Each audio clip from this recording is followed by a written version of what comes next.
على غير باقي موظفي المؤسسة السجنية، تحت توصلت المندوبية العامة لإدارة السجون وإعادة الإدماج العاملين بالمؤسسة السجنية المتواجدة بأقاليمنا الجنوبية باتكال تأسيس المندوبية العامة لإدارة السجون وإعادة الإدماج. وهي مناسبة فتحت المجال أمام الموظفين العاملين بهذه المؤسسة السجنية المتواجدة بهذا الأقاليم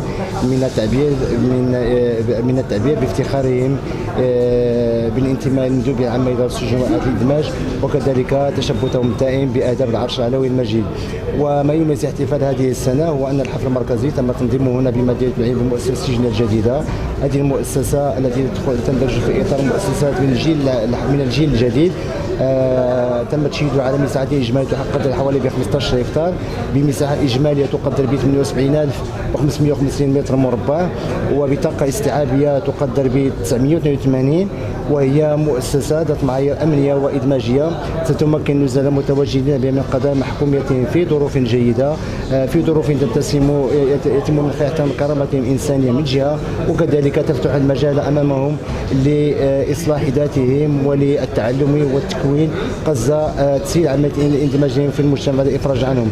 ذلكم أن هذه المؤسسة وكما تابعتم معنا صبيحة اليوم من خلال الجولة تتوفر على مجموعة من المرافق الضرورية والأساسية كالمركز البيداغوجي الذي يتوفر على 4 شعب تكوينية، وكذلك مكتبة إضافة إلى قاعة متعددة الاستعمالات، ومرافق صحية، وكذلك وحدة لتصفية الدم، إضافة إلى مطبخ، إضافة كذلك إلى ملاعب رياضية وملعب شرفي، وكذلك فضاءات للعبادة. كما أن مكتبة هذه المؤسسات تتوفر على أزيد من 3000 عنوان، وهي بذلك ستساهم في تشجيع ثقافة القراءة وفي تشجيع ثقافة التعلم بهذه المؤسسة.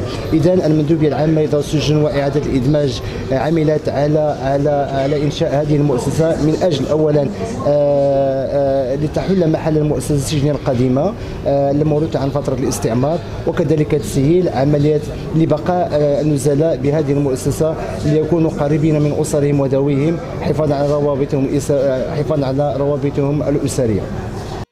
لا تنسوا الاشتراك معنا وتفعيل الجرس ليصلكم كل جديد على موقع أخباري.ma على جريدتنا الوطنية أخباري، موقعكم اليوم الجديد.